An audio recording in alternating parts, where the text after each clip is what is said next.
प्रकरण 5 निर्देशांक भूमिति, standard 10th, subject math second. प्रश्न नंबर 4, ये 5.1 का है। प्रश्न संग्रह 5.1 का चौथा नंबर। जांच कीजिए कि बिंदु P जिसका निर्देशांक ऋण 2 और 2 है और Q का निर्देशांक 2 और 2 है और R का 2 और 7 है, ये समकोण त्रिभुज के शीर्ष बिंदु है। तो यहाँ पे 3 दूरियां निकालनी पड़ेगी।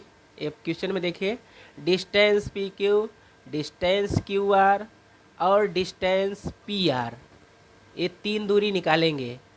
और अगर बड़ी दूरी का वर्ग अन्य दोनों दूरियों के वर्गों के योगफल के बराबर होगा तब वह समकोण त्रिभुज होगा, और जो उसके शीर्ष बिंदु हैं तब वो समकोण त्रिभुज के शीर्ष बिंदु होंगे।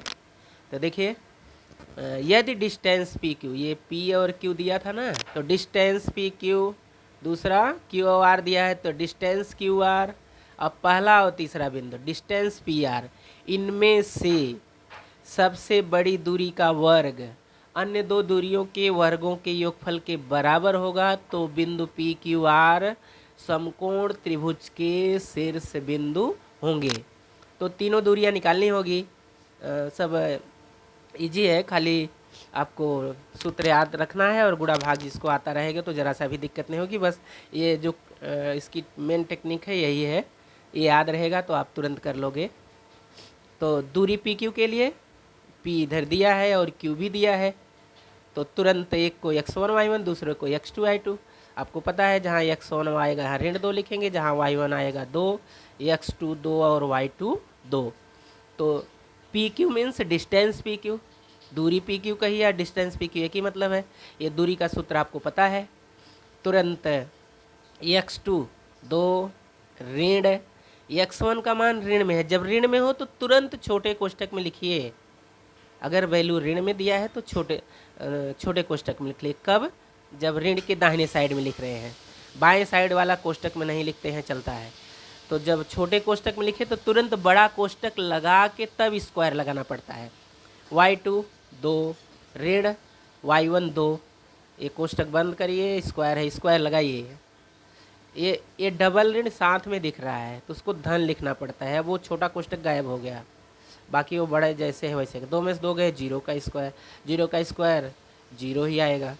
और ये 2 2 4, 4 का स्क्वायर, 4 का स्क्वायर मतलब 4 का स्क्वायर मतलब 4 गुणे 4 मीन्स 16। याद देखिए 16 कड़ी में 16, तो कड़ी में 16 पता है आपको, कड़ी में 16 मतलब 4 गुणे 4, तो 2 बार रहता है तो एक बार बाहर निकालते हैं।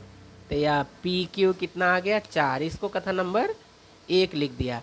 अब ऐसे दूसरी दूरी QR, तो दूरी QR के लिए Q बराबर R बराबर, इसको x1 इसको x2 y2। देखिए दूरी QR के लिए Q का मान प्रश्न से, R का भी, तुरंत एक को x1 y1 दूसरे को x2 y2, x1 की जगह 2, y1 की जगह 2, x2 की जगह 2 और y2 की जगह 7।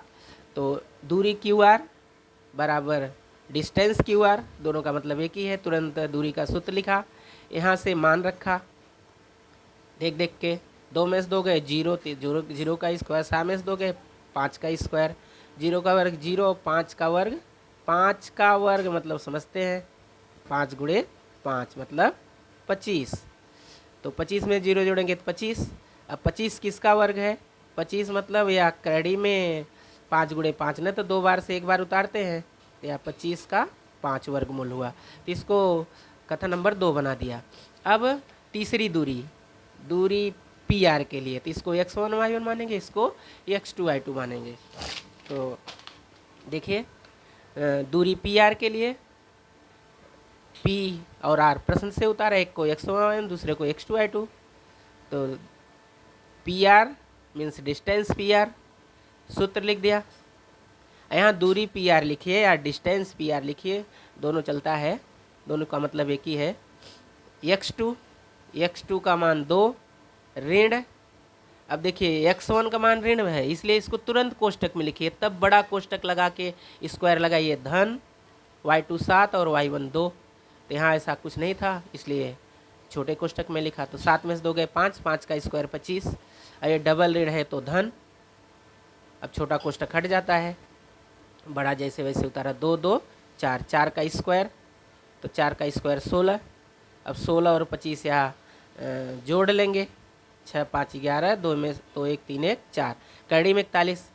तो ये तो किसी का वर्ग है नहीं, क्योंकि 6 का वर्ग 36 होता है और 7 का वर्ग 49, तो 6 और 7 के बीच में कोई संख्या है नहीं, और ये 41 जो है 36 से बड़ा है और 49 से छोटा है, तो इसको ऐसे ही रखेंगे।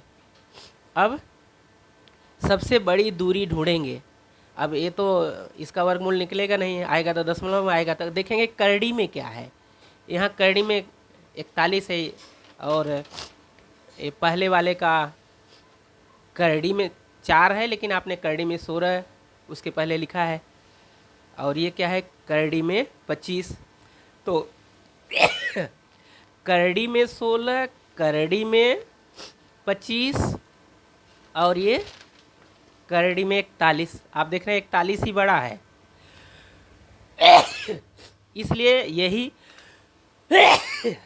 यही सबसे बड़ा होगा,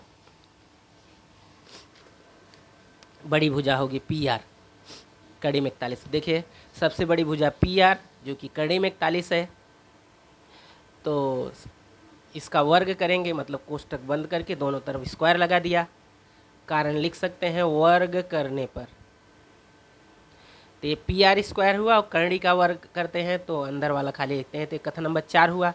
अन्य दो छोटी भुजाओं के वर्गों का योगफल, तो कथन 1 में जो भुजा थी वो पी क्यू थी, और कथन 2 में क्यू आर थी, तो यहाँ वर्ग किए हैं तो इसका भी वर्ग, तो पी क्यू का वर्ग धन क्यू आर का वर्ग, योगफल है इसलिए धन।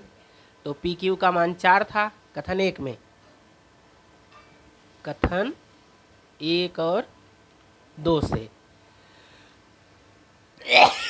कथन 1 में पी क्यू का मान 4 है इसलिए 4 का वर्ग, धन क्यू आर का मान कथन 2 में 5 है इसलिए 5 का वर्ग। तो 4 का वर्ग आपको पता है, 4 गुणे 4 मीन्स 16, और 5 का वर्ग 25। अब दोनों जोड़ दिया, इधर यहाँ जोड़े हैं 16 और 25, तो 41 आया। एक कथन नंबर 5 हुआ। तो 4 में देखिए पी आर का वर्ग 41, और यहाँ 5 में दोनों के वर्गों का योगफल 41, तो 4 और 5 से पी आर स्क्वायर भी 41 और पी क्यू स्क्वायर धन क्यू आर स्क्वायर भी 41। तो पाइथागोरस के प्रमेय के विलोम से, जैसा कि शुरुआत में लिखे थे, बड़ी भुजा का वर्ग अन्य दोनों भुजाओं के वर्गों के योगफल के बराबर है, तो इसलिए त्रिभुज पी क्यू आर एक समकोण त्रिभुज है, इसलिए पी क्यू आर समकोण त्रिभुज के शीर्ष बिंदु हैं।